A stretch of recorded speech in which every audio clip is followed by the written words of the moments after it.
बोले आप चिंता ना करो, मैं तो बिना पैसों के ही पार करता हूँ। भगवान ने उनको पार उतारा और पार उतार करके बोले देखो वो सामने द्वारकापुरी है, सीधे चले जाओ। ऐसा कह करके मेरे प्रभु अंतर्धान हो गए और जाकर के खुद महलों में पहुंच जाते हैं। अब सुदामा जी चलने लगे और धीरे धीरे महलों के समीप पहुंचे।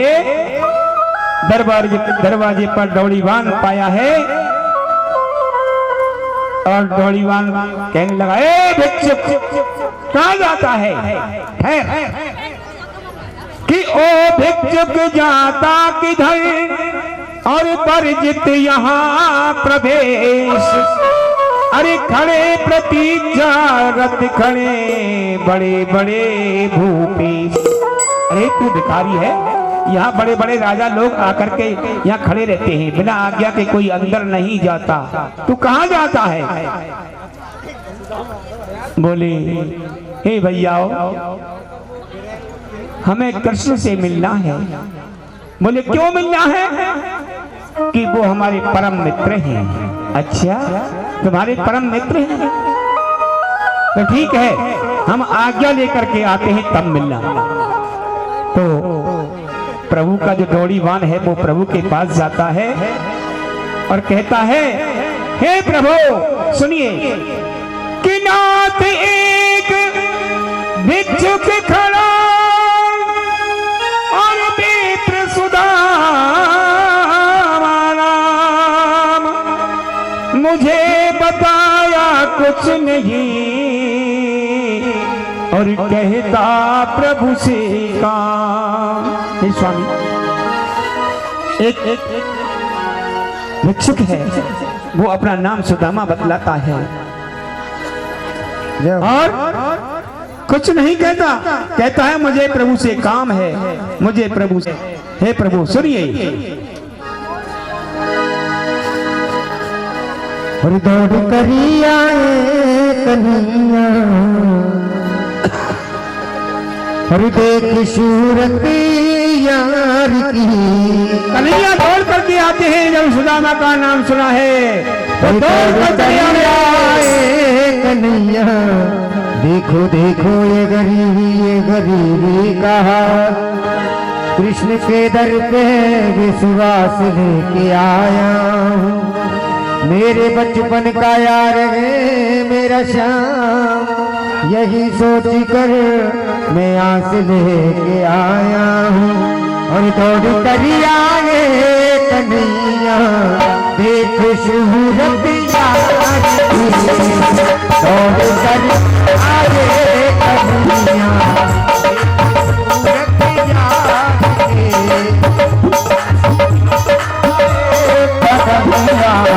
एक सूरत यार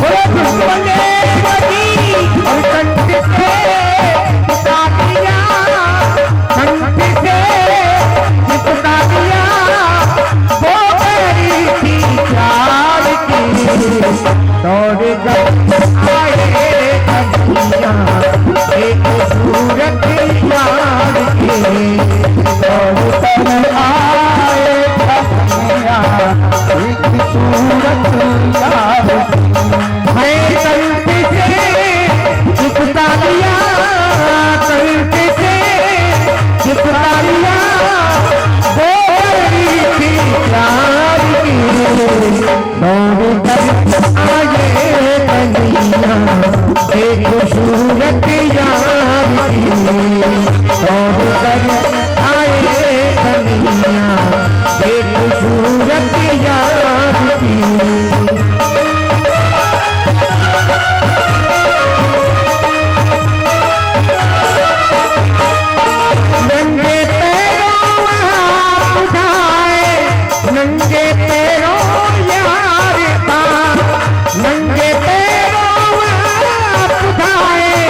कृष्ण सुदामा। तो तुरंत दौड़े चले आए और दौड़े चले आए तो आकर के अपने सिंहासन पर मेरे प्रभु ने सुदामा को बैठा दिया। मित्रता ऐसी ही होनी चाहिए, स्वार्थ की मित्रता नहीं होनी चाहिए। निस्वार्थ भाव से जो मित्र की सहायता करता है वो इस परम सच्चा मित्र है। निज दुख गिर सम रज कर जाना, मित्र के दुख रज मेरु समाना। अपने दुख को मिट्टी के समान चाहे, धूल मिट्टी के समान समझे और मित्र के दुख को पर्वत के समान समझे, वही सच्चा मित्र है। आज सुदामा जी को सिंहासन पर आरूढ़ किया है और भगवान ने जल मंगाया है। हे रुक्मणी जल लेके आओ। जल लाया गया और चरणों को जब धोने लगे हैं तो आंखों में अश्रुधारा बहने लगी। क्यों? सो कहने लगे कि ऐसे बिहान दिवाइन सो कल तक जान गढ़े पुन जोए कि हाय महा दुख पायो इते सखा तुम आए इते न किते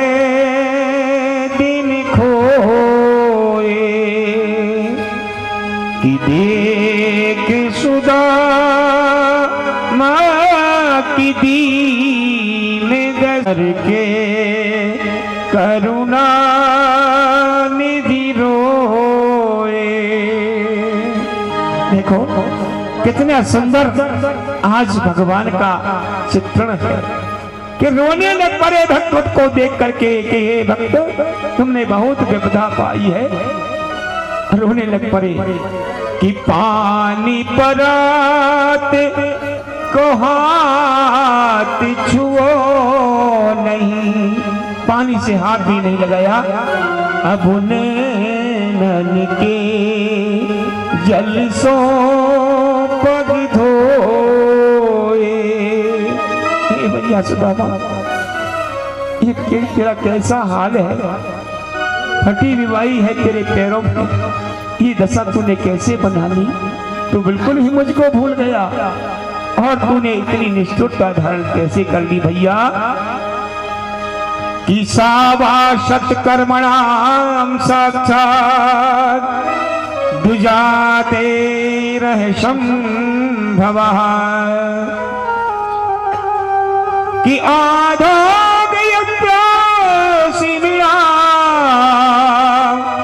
यथा हम जान दो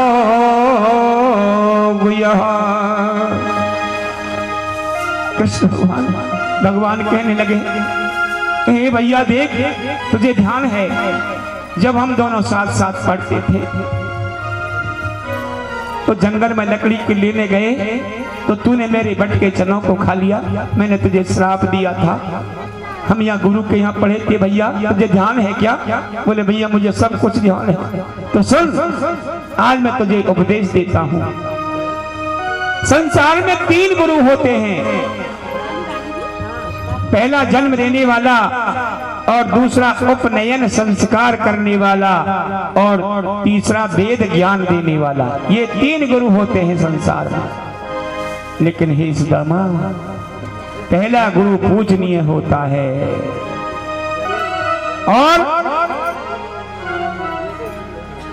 और दूसरा गुरु जो होता है वो मेरे समान होता है और तीसरा गुरु वो होता है जो निर्विकारी होता है, तत्व ज्ञान का अधिकारी होता है। वो 3 गुरु होते हैं। अब तुझे घटना तो याद है हे सुदामा, फिर भी तू मेरे पास क्यों नहीं आए? क्या कारण था? कि भक्त को देख कर भगवान भी घबरा गया सारा बदन कपने लगा, माथे पसीना गया। हाल देखा, हाल देखा, हाल देखा, हाल देखा सुदामा विप्र का प्रभु आप खुद ही रोए। हाल देखा सुदामा विप्र का प्रभु आप खुद ही रोए। हाल देखा सुदामा विप्र का प्रभु आप खुद ही रोए। हाल देखा सुदामा विप्र का प्रभु आप खुद ही रोए। प्यार में हो गए पागल, प्यार में हो गए पागल, प्रेम गम काहे पकड़ दोए। हाल देखा, हाल देखा, हाल देखा सुदामा विप्र का प्रभु आप खुद ही रोए। हाल देखा सुदामा विप्र का प्रभु आप खुद ही रोए।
बोले अच्छा कुछ नहीं है, अब भी छिपाता है मुझसे? बोले नहीं भैया, मैं कुछ नहीं छिपाता हूँ। नहीं नहीं सही बता, तू कुछ छिपा तो रहा है। पोटली पीछे है, मेरे प्रभु ने पोटली को खींच लिया। अरे सुदामा देख, भाभी ने कुछ दिया है, सौगात भेजाई है मुझे मेरे लिए, और तू इनको छिपा रहा है। अब जैसे ही पोटली खोली है, हरी गही पोटली हाथ से और तंदुल लिए निकाल कि लगे फाकने प्रेम से भुजबर हुए निहाल। अब तो उन तंदुलों को भगवान खाने लगे। एक मुट्ठी हरी भर लई और दूजी नीनी डार कि चवम चवन करेन लगे चतुरानन त्रिपुरार। अब तो उनको खाने लगे। दूसरी मुट्ठी भी भर लई, जब तीसरी मुट्ठी लेने लगे तो रुक्मणी ने हाथ पकड़ लिया। प्रभु क्या करते हो? अब तो भगवान कहने लगे, चावलों को खा रहे हैं भगवान, और क्या कह रहे हैं कि बोले ही मित्र सुदामा तुम ये अति प्रिय तंदुल गाए हो, कैसा अमृत मय स्वाद रहा, और फिर भी तुम इन्हें छिपाए हो कि इनके समक्ष बहुगुण बने और मिष्ठान राजसी फीके हैं। और क्या कहने लगे, हे भैया सुदामा कि ये प्रेम सुधा में और पके हुए और चावल स्वाद अग्नि के हैं। ये प्रेम सुधा में पके हुए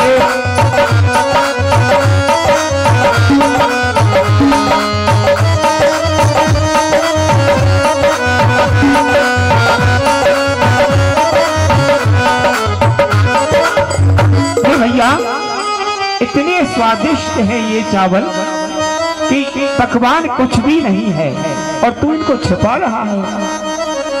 तू तो बड़ा निर्दयी है रे। अच्छा एक बात बता, और क्या कहा है भाभी ने? अब तो काफी तर्क वितर्क करते हुए सुदामा जी को बहुत समय हो गया।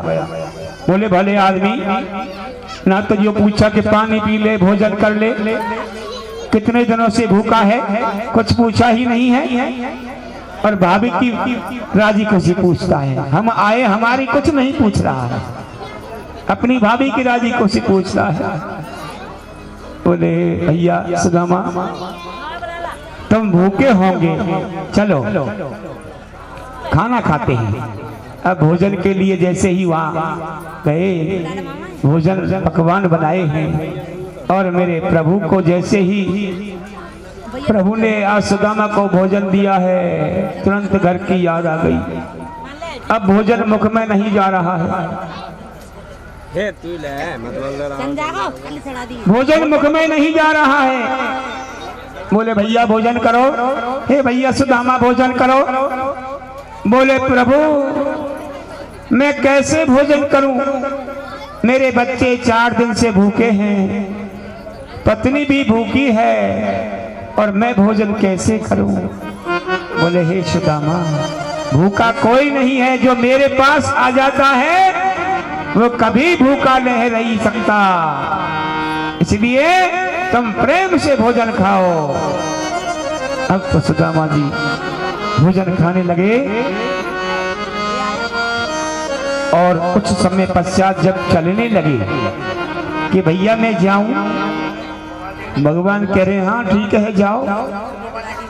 भैया मैं जाऊं, हाँ जाओ। कि भैया मैं जाऊं, कहाँ जाओ? सुदामा बोले भले आदमी ने ये भी नहीं पूछा कि एक दो बोरी नाद लेता जा, तू यहाँ आया है तो बताओ, वैसे ही विदा कर रहा है मुझे। अरे कुछ मोहर असरती दे देता, 2-4 महीने का काम मेरा चल जाता। ये तो कुछ नहीं दे रहा है, खाली हाथ आया था और खाली हाथ ही जाऊंगा। मेरी पोटली भी पकड़ ली इसने, चावल भी खा लिए, सब कुछ खा लिया, लेकिन दिया तो कुछ नहीं। भगवान कृष्ण बोले ए भैया तुम जा रहे हो? कि हाँ भैया मैं जा रहा हूं। तो ठीक है जाओ।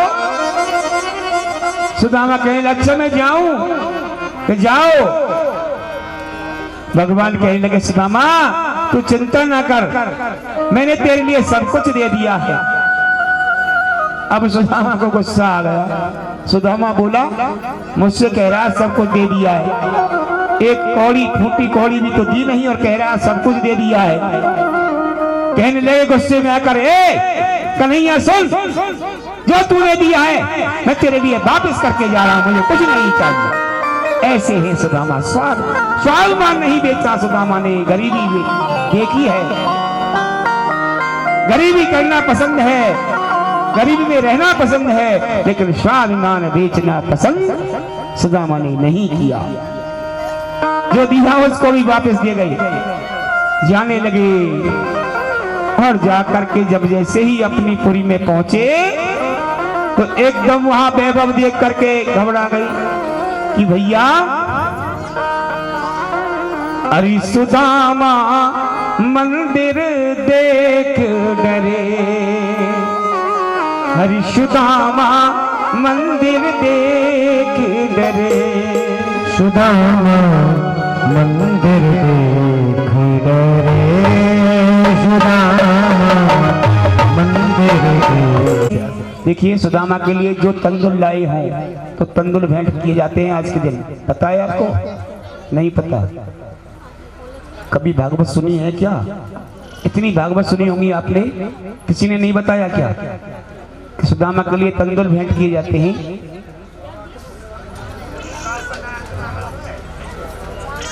नहीं लाए हो तो संकल्प कर लो, कल लेके आना, ठीक है ना?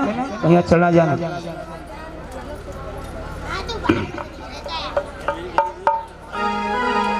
अगर मिल गया मुझको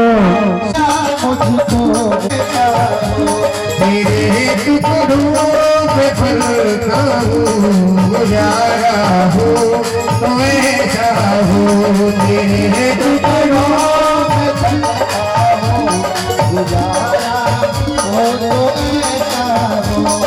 जमाने में नहीं देखा मेरे सरकार के जैसा, जमाने में नहीं देखा मेरे सरकार के जैसा, जमाने में नहीं देखा मेरे सरकार के जैसा, जमाने में नहीं देखा मेरे सरकार के जैसा। हो हमें ये नाच रे बर, हमें ये नाच रे बर, हमारा हो तो ऐसा हो, तेरा दर मिल गया मुझको सहारा हो तो ऐसा हो। क्या सेवा कर सकते हैं आपकी? देव की माँ कहने लगी कि आपने अपने गुरु पुत्रों को लाकर दिया, इसलिए आप मेरे जितने भी पुत्र हैं उनको लाके मुझे दो। अब तो भगवान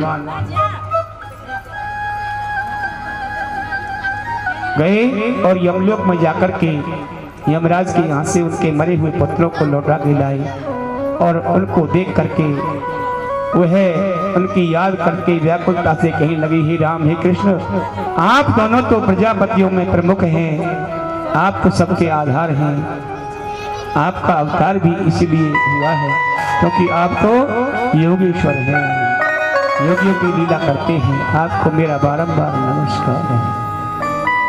कीर्तम दृष्ट्वा देवी मृतानां निर्ममे ममः जैसे ही पुत्र आए उनको देखा और देख करके कहने लगे, हे कृष्ण मेरा मन भर गया। ऐसा कहकर के पुत्र वापस चले जाते हैं। क्यों कि को न काऊ सुख दुख कर दाता, निज कृत्य कर्म भोग सुन भ्राता। ये जितने भी रिश्ते हैं ना, ये सब स्वार्थ के रिश्ते हैं। कोई किसी का नहीं है संसार में, ना तो पुत्र है, ना पत्नी है, ना पिता है, ना पति है। ये सारा जो संसार है ना, ये सब स्वार्थ से भरा हुआ है।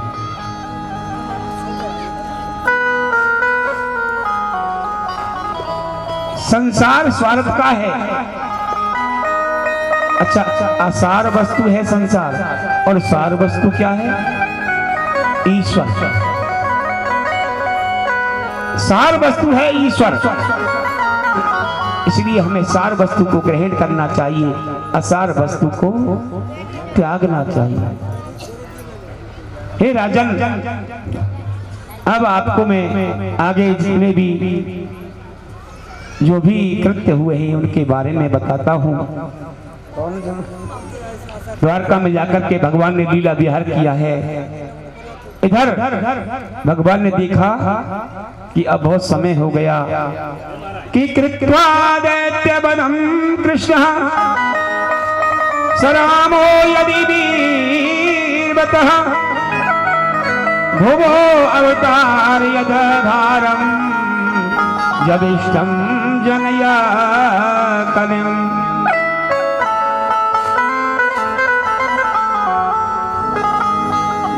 भारी दैत्यों को मार करके भगवान ने सोचा कि अब सभी राजाओं का मैंने भार उतार दिया, सभी राजाओं का मैंने, दुष्ट राजाओं का पृथ्वी का भार उतार दिया दुष्ट राजाओं से। अब तो यदुवंश का भी नाश होगा, ऐसा कुछ मुझे आभास होता है। हे राजन,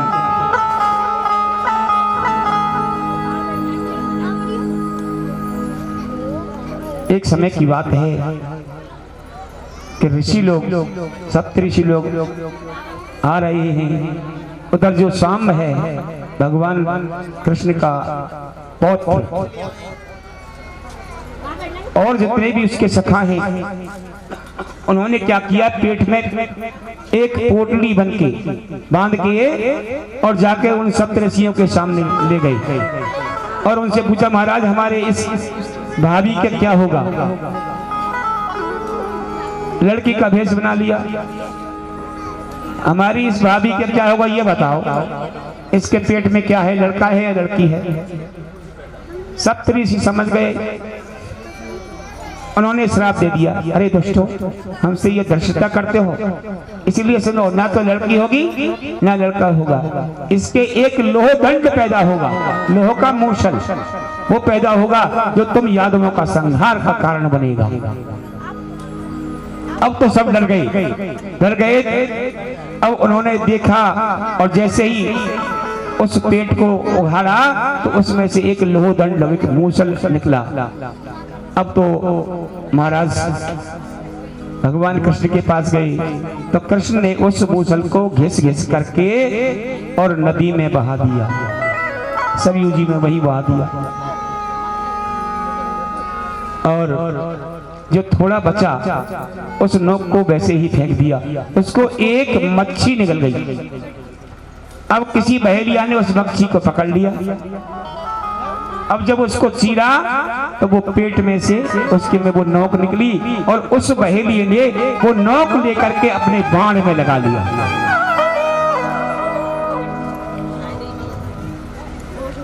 इस प्रकार से हे राजन, एक समय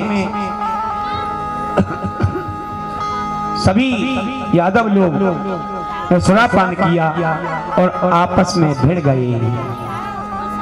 आपस में भिड़ जाने के पश्चात उनका सभी का संहार हो गया, सभी मारे गए।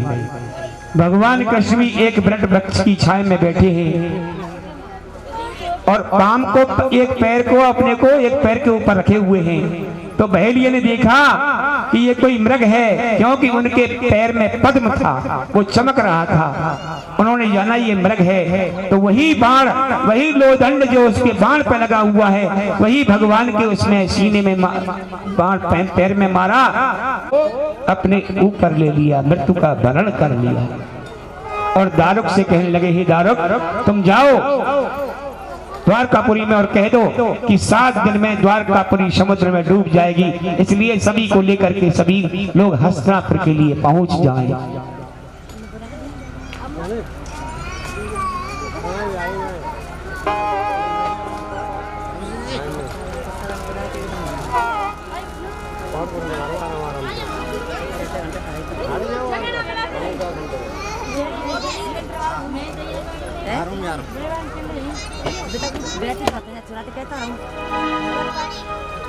सभी हस्तिनापुर के लिए प्रस्थान करें। तो आकर के दारुक ने कहा, सभी दुखी हुए और सभी हस्तिनापुर को जाने लगे। रास्ते में अर्जुन और गोपिकाओं सहित जा रही थी। भगवान का तुरंत ही प्रयाण हो गया। हे राजन, इधर अर्जुन और गोपिकाओं को लेकर के हस्तिनापुर के लिए आ रहा है। रास्ते में भीलों ने लूट लिया। भीलों से कहे, मुझे जानते नहीं हो, मैं गांडीवधारी अर्जुन हूँ, बाण चलाता है लेकिन बाण नहीं चलता। भील कहने लगे, ए अर्जुन, अब तुम्हारा कुछ नहीं बनेगा। क्यों? कि अर्जुन तेरो कहाँ बड़ो और समय बड़ो बलवान, कि भीलन लूटी गोपिका, वही अर्जुन वही वान। जब भगवान इस तरह से चले गए तो सब कुछ साथ में उनकी चला गया। अर्जुन ने अकेला रह गया। गांडी भी काम नहीं करता है। इधर हे राजन, भगवान ने प्रयाण किया। हमेशा हे राजन, हमेशा संसार में रह करके हमें किसी न किसी को अवश्य गुरु बनाना चाहिए, क्योंकि दत्तात्रेय महाराज ने 24 गुरु बनाए। और जिनमें कि कपोतो कस्नारण्ये कृतनीडो वनस्पति, वायु जल आकाश इत्यादि 24 गुरु बनाए दत्तात्रेय जी ने, और उन सब से शिक्षा ग्रहण की। अच्छा, पृथ्वी देखा उसने, एक चुका नीचे पड़ा हुआ है लेकिन जाल बिछा हुआ था। कबूतरी लोग बस उसमें फंस गई।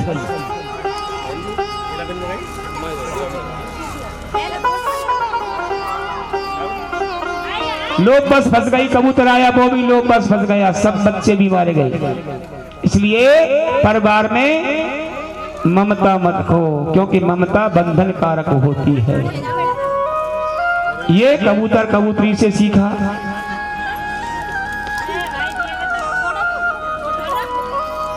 और कुंवारी कन्या से क्या सीखा? मन की एकाग्रता। अगर चूड़ियां 4 हाथ में हैं तो वो बजेंगी, और एक होगी तो नहीं बजेगी। इसलिए हमेशा संत को एकांत में विचरण करना चाहिए। ये कुंवारी कन्या से सीखा। और मधुहरता से क्या सीखा? कि हमेशा संग्रह नहीं करना चाहिए। ज्यादा संग्रह करोगे तो वो दुखदाई होता है। ज्यादा धन इकट्ठा करोगे तो ध्यान कर लेना महाराज, जैसे मधुमक्खी शहद इकट्ठा करती है और बहुत धीरे धीरे लाके और बहुत दिनों में एकत्रित करती है, और सारा इकट्ठा जब हो जाता है तो एक शहद तोड़ने वाला आता है और सारे शहद को ले जाता है तोड़ करके। ऐसे ही भरण पोषण हो सके और भगवान का भोग लग सके। ज्यादा संग्रह करना बेकार है। इसलिए हे राजन, हमें हमेशा गुरु अवश्य बनाना चाहिए, क्योंकि बिना गुरु के निगुरा आदमी रहता है। बिना गुरु के उसका कोई भी दान पुण्य इत्यादि नहीं लगता। दीक्षित होना बहुत जरूरी है। बिना दीक्षित के कोई भी कार्य सफलता से नहीं होता, उसमें सफलता मिलती ही नहीं है। हे राजन, इधर उद्धव जी ने सभी को ज्ञान उपदेश दिया और मुक्ति और भक्ति और सभी के लक्षण बताए, सत्संग की महिमा का वर्णन किया और भक्ति योग का वर्णन किया। हे राजन, मैं आपसे एक बात पूछना चाहता हूँ। आपको आज 7 दिन हो गए, आपने ना तो कुछ खाया है न पिया है।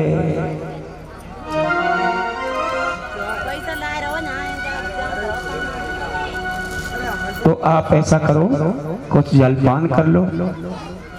बोले, हे भगवान, ना तो मुझे प्यास लगी है ना मुझे भूख लगी है, और आप कह रहे हो मुझे अब तक कोई भय नहीं है। क्यों? कि अब मेरा शरीर ये मेरा नहीं, अब मुझे आत्मज्ञान हो गया है।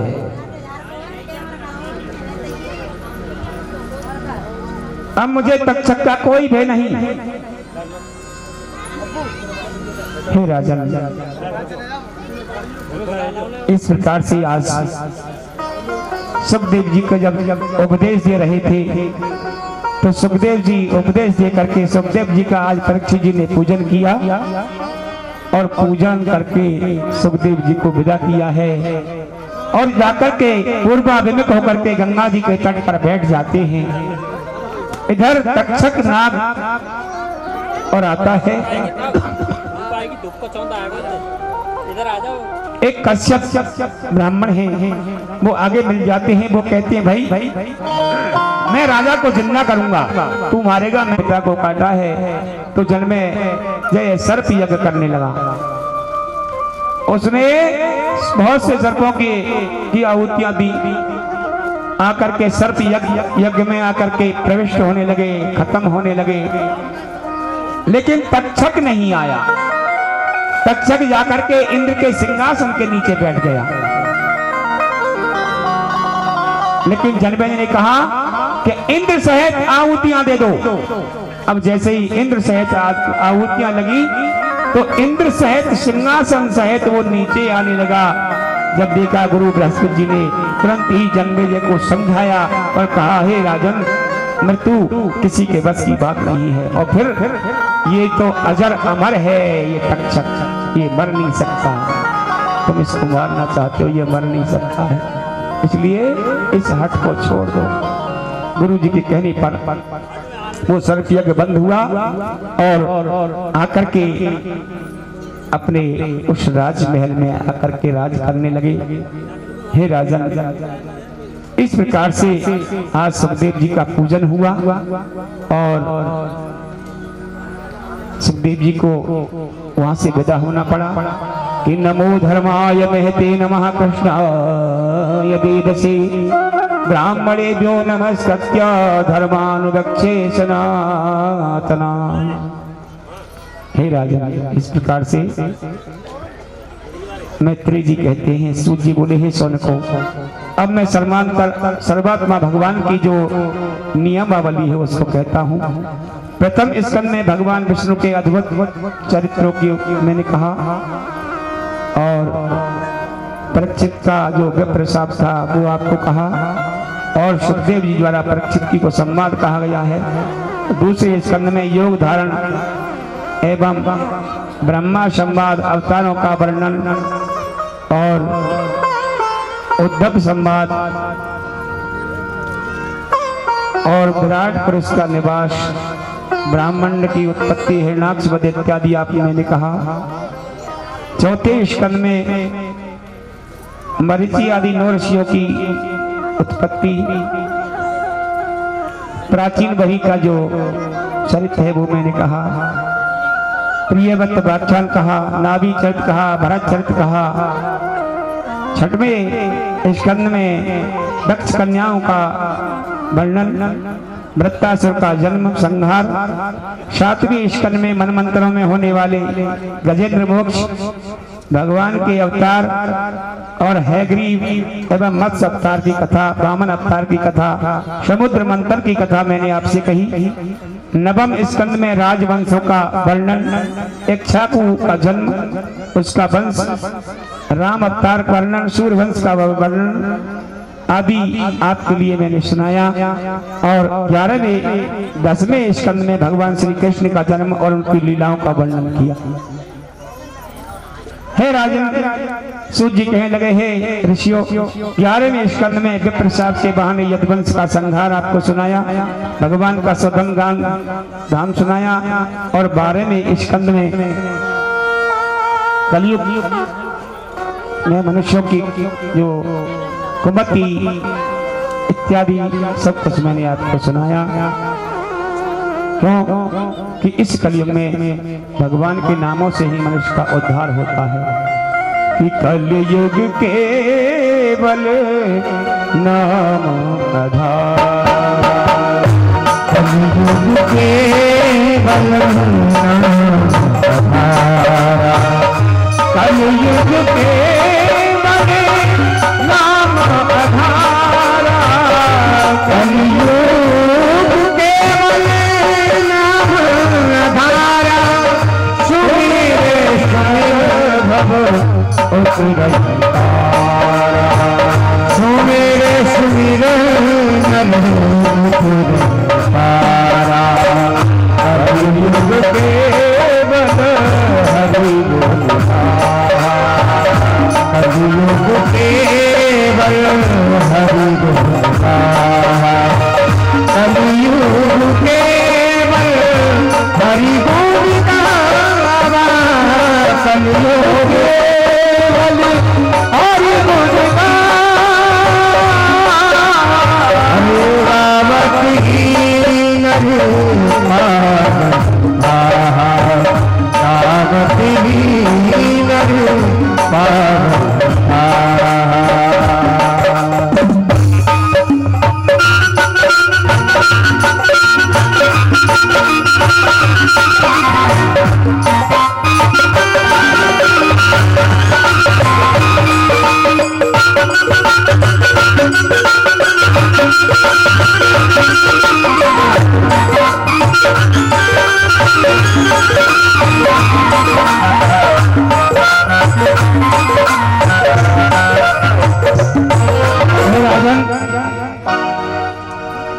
सूर्य जी कहने लगे, हे ऋषियों, मैंने आपके लिए सारा वृत्तांत सुनाया, क्योंकि कलयुग में भगवान का नाम उच्चारण ही भव सागर से पार करने वाला है।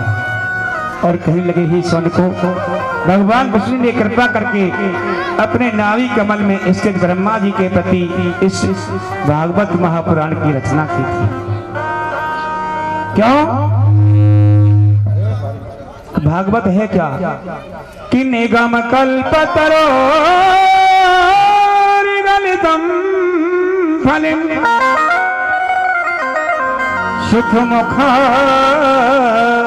मृदु द्रवो संयुतम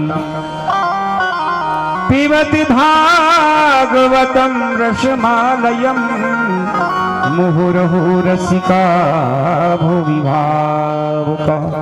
भागवत क्या है कि निगम कल्पतरो गलितम फलम। निगम कहते हैं पुराना हो तो भी नया सा प्रतीत हो। निगम कल्पतरोर गलितम फलम क्या है? गलितम फलम, वेद रूपी कल्प वृक्ष का पका हुआ फल। वेद क्या है? कल्प वृक्ष। वेदों को कल्प वृक्ष क्यों कहा गया है? क्योंकि कल्प वृक्ष की छांव में बैठ करके हमें जिस उद्देश्य की पूर्ति करनी होती है, वो उद्देश्य भगवान पूरी करते हैं। यह कल्प वृक्ष का महत्व है। तो इसीलिए ही इस भागवत को कल्प वृक्ष रूपी वृक्ष का फल कहा है, और वो भी पका हुआ, क्योंकि पके हुए फल में ही रस होता है। व्यास जी कहते हैं सुख मुखार मृग द्रव संयुतम। अब देखिए पके हुए फल में ही तोता चोंच मारता है, तो ये सुखदेव ऐसे तोते हैं, इन्होंने इस भागवत रूपी कल्प वृक्ष रूपी पके हुए फल में अपनी मुख लगा दिया है, इसलिए ये मीठा हो गया है। इसका और इसमें रस ही रस है, वो भी मीठा है, इसलिए इसको बार बार पियो, बार बार पियो, मुहुर्मुहु बार बार पियो। और भैया जो इस कथा का श्रवण नहीं करेंगे वो पता है क्या होंगे, अहि भवन समाना। उनके जो कान है ना वो ऐसे होंगे सांप के बिल जैसे, जैसे सांप इधर से अंदर प्रवेश किया, इधर से निकल गया, और दूसरे के बिल में ही जाता है सांप, अपना बिल कभी नहीं बनाता, ऐसा ही समझो। इसलिए कथा श्रवण करो, और कथा श्रवण करके अपने जब घर जाओ तो ये सोचना मेरे कौन है, पूछना अपने इस शरीर से, इस मन से पूछना कि मेरे कौन है। क्या मेरे माता पिता हैं? क्या मेरे पुत्र हैं? क्या मेरे भाई हैं? फिर अगर इसका जवाब नहीं मिले तो पूछना मैं कौन हूं? क्या मैं आंख हूं? अरे आंख होती तो दिखना बंद हो जाता है, मैं आंख भी नहीं हूं। क्या मैं पैर हूं? पैर भी चलना बंद कर देते, जवाब दे जाते हैं मैं पैर भी नहीं हूं। तो मैं हाथ हूं? हाथ भी काम दे जाते हैं, हाथ भी नहीं हूं। तो फिर मैं क्या हूं? जब ये जवाब ना मिले तो सोचना कि चल रे हंसा अमर लोक को, और यहाँ नहीं कुछ तेरा है, कि जग वालों का हुआ अंधेरा और अपना हुआ सवेरा है। जग वालों का तो अंधेरा ही अंधेरा रहेगा, और हमारा तो उजाला है। क्यों? कि हम तो भगवान के परम भक्त हैं। इसलिए जो भगवान का नाम इस कलयुग में लेगा वो ही भवसागर से पार हो जाएगा। बोलो रमण बिहारी लाल की। देखिए आज आपको 7 दिन हो गए कथा श्रवण करते करते, हो गए ना? कितने दिन हो गए? 7 दिन। अच्छा हम आपसे कुछ दक्षिणा में मांगे? मांगे क्या? नहीं अब मांगे, अब तक नहीं मांगा है, अब मांग लेना। अच्छा आप दोगी? हाथ ऊपर खड़ा कर दो कि हम जो मांगेंगे हम देंगे। ऐसे अरे ऐसे करना, ये कहा दो ने कर दिए, क्या है इसका मतलब? तुमने भागवत नहीं सुनी। जिन्होंने वैसे ही मत कर लेना, ध्यान कर लेना, दब पाओगे नहीं फिर। हाँ हम जो मांगना चाहते हैं ध्यान कर लेना, वो देना पड़ेगा। अब सबने नीचे कर लिए। ऐसा नहीं है कहीं कुछ मांग ले, घर घूरे मांगना, खेत वेतन में मांगने पड़ने, मामला गड़बड़ हो जाएगा। हाँ बोलो। ठीक है मांगे हम। हमें आपका तन मन और धन चाहिए। बोलो देती हो? हाथ करो, देती है ना? अच्छा दे दिया, बहुत बहुत धन्यवाद। अच्छा भैया आपको कोई ऐतराज तो नहीं है? इन्होंने हमें अपना तन मन और धन तीनों चीज दे दिया है। किसके लिए दिया है? कथा सुनने के वास्ते, कि तुमने कथा सुनी है ना, इसलिए। अब हम आपको क्या दे? बोलो क्या दें? अच्छा आपने जो हमारे लिए दिया है हम उसको आपके लिए वापस देते हैं। लो अपना तन लो, लेकिन ध्यान रखना ये तन गुरुजी का दिया हुआ है, इस तन से कोई गलत कार्य ना हो, ये हमेशा ध्यान रखना। अब तुम्हारा तन नहीं है, ये गुरुजी का तन है दिया हुआ, ध्यान रखना। कभी भी इस तन से गलत काम ना हो, कभी भी कोई जीव की जीव को मत दुखाना इस शरीर से, ये ध्यान कर लेना। और ये मन भी दिया है, अगर कोई गलत कदम पर मन जाए तो उसको रोक लेना। क्यों कि ये मन भी हमारा नहीं है, ये तो हमने दे दिया गुरु के लिए, अब गुरु ने हमें वापस दिया, इसलिए ये मन भी गुरु का है। इसलिए ध्यान रखना, इस मन पर कभी भी कुमार पर इस मन को मत जाने देना। और धन ध्यान रख लेना, धन की दुर्गति ना होने देना। धन को आवश्यक कार्यों में, धार्मिक कार्यों में लगाना।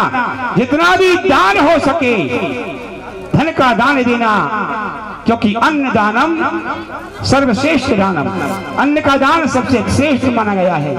इसलिए सोच लेना, अगर गलत काम में आपने धन लगाया तो ध्यान कर लेना उसी समय कि ये गुरु का दिया हुआ धन है, इसलिए इसको गलत काम में हम नहीं लगाएंगे, हम तो शुद्ध काम में लगाएंगे।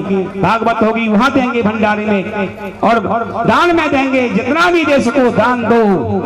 तो ये ध्यान करना 3 बातों का जो हमने आपको वापस की है। बस यही चाहते हैं हम आपसे, और कुछ नहीं चाहते हैं। और आज 7 दिन हो गई, वैसे हम ज्यादा दूरी के तो है नहीं, आपके ही तो बालक हैं, आपके ही साथ खेले हैं, कूदे हैं, पढ़े हैं, लिखे हैं। ज्यादा विद्वान भी नहीं है, इतने विद्वान भी नहीं है कि हम प्रशंसा करने के लिए आपको कहें कि हमारी प्रशंसा करो भाई, हमारी जय जयकार करो, हम इतने बड़े हैं, ये है वो है, इतने विद्वान भी हम नहीं। लेकिन जो भी हमारे गुरुओं से हमने सीख लिए हैं, हमने आपको सुनाया है, अगर उसमें कोई त्रुटि हो गई हो तो अपना बालक समझ के हमें आप क्षमा कर दीजिएगा। क्यों कि बर्रे बालक एक स्वभाव नहीं न संत विदूषी काहू। संत लोग, विद्वान लोग बालक के दोषों पर कभी नहीं निगाह डालते हैं, उनको क्षमा कर डालते हैं। तो ये माफ कर देना। और 7 दिन हमने जो किया है, पहला धर्म आपका बनता है कि जहां तक हो आप अपने हाथ से जो भी पत्रम पुष्पम फलम तोयम यो में भक्ता प्रियक्षति, पत्र पुष्प जो भी आप देना चाहते हो, व्यास पूजन कीजिए, भागवत जी का पूजन करें, जो भी आपकी श्रद्धा हो वो चढ़ाएं। हम किसी से ये नहीं कहते हैं कि हमें आप 1000 दो या 21 से 2000 दो या 10,000 दो, जो इच्छा हो, लेकिन श्रद्धा भाव से दान भी अगर दो तो श्रद्धा भाव से देना, जिससे वो दान हमारे लिए भी फलीभूत हो जाए। अगर गलत मन से अगर दान दिया गया, जबरदस्ती दान दिया गया, तो भैया हमें भी वो फलीभूत नहीं हुआ, हम भी बीमार हो जाएंगे। ध्यान कर लेना, जैसा खाओगे अन्न वैसा होगा मन। इसलिए आप सभी, अब मैं पहले परीक्षित जी को बुलाऊंगा, वो आकर के व्यास पूजन करें, सुखदेव पूजन करें। पंडित जी बुलाओ। और सभी फिर एक एक बारी बारी से आ जाओ, इनको पूजन करना है। वैसे तो कल शाम तक आप दान दे सकती हो, यहाँ कोई परेशानी नहीं। भंडारे में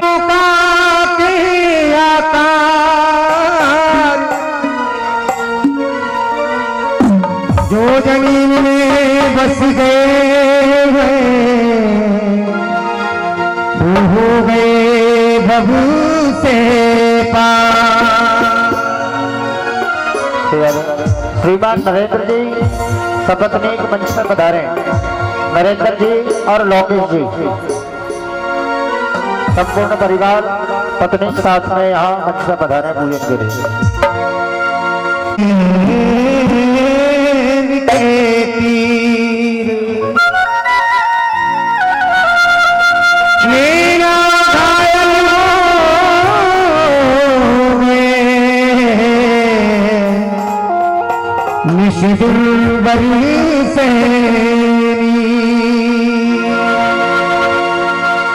धोने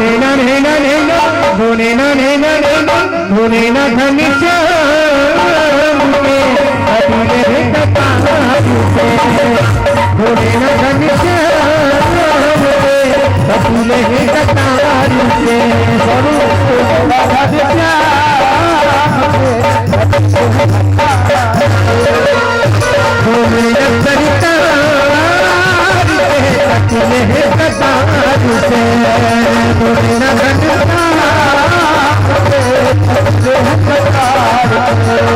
अब भैया अरुण जी जहाँ कहीं भी हो वो नरेंद्र जी बुला रहे हैं उनको। अरुण जी कौन है? जल्दी आ जाए, वो नरेंद्र जी बुला रहे हैं। ओम कुछ श्रीमान के मुकुट श्रीमान के या कलिया छोड़ के कलिया छोड़ के बोले ना सरकार के अधीर सरकार से सरकार के अधीर सरकार के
सलोनी सावरी सूरत मोहनलाल प्यार हो जावे सलोनी सावरी सूरत मोहनलाल प्यार हो जावे जरा